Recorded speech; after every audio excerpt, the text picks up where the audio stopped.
Day 14 of the war, 2 full weeks in. So, what have we actually learned? There are always bits and pieces that come up every day, but I wanted to look back at three themes we've been watching and talking about the last couple of weeks. First, who can play the long game?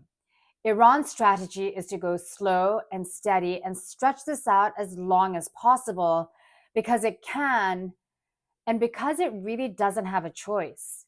Talks are off the table, so Iran's only option is to keep going. For Trump, the timeline is different. It will be limited by public opinion and by midterm elections that are coming up at the end of the year, where many Republican seats are at stake in Congress. But there are two issues here. Firstly, Trump doesn't seem to be paying attention to public opinion right now. I want to show you a recent poll from Quinnipiac University. And actually, this has been the pattern in most polls since the war started.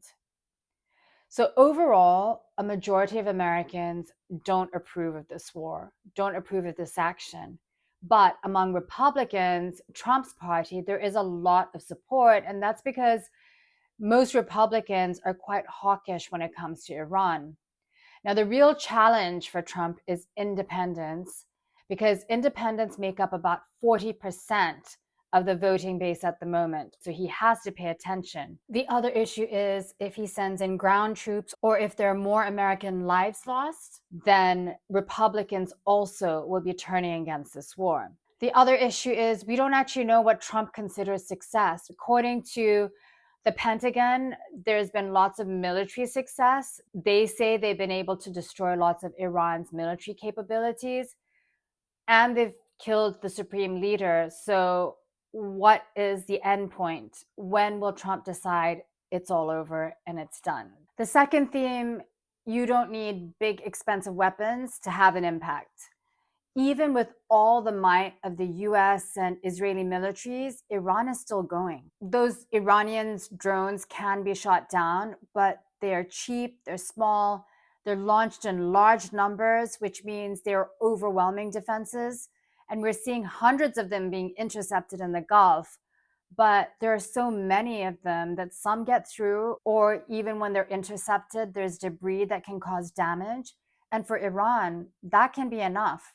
Third, oil prices. This is another tool that Iran is using. Controlling oil supplies from the Strait of Hormuz affects the entire world. Now, Donald Trump thinks higher oil prices are good because the US will make money, as he said in a post. But aside from oil companies or oil producing countries, oil prices are bad for almost everyone because for the everyday person, when oil prices go up, your cost of living goes up. The cost of doing business goes up. Eventually, people will have to cut spending, or companies may have to cut jobs, and that slows down the entire global economy. And the last thing I want to say is I just want to talk about the people caught in the middle of this, as is always the case. I grew up in the region, I worked there.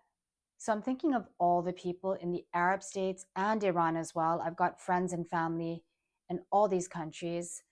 I know people are tired, everyone wants peace, and hopefully there will be soon.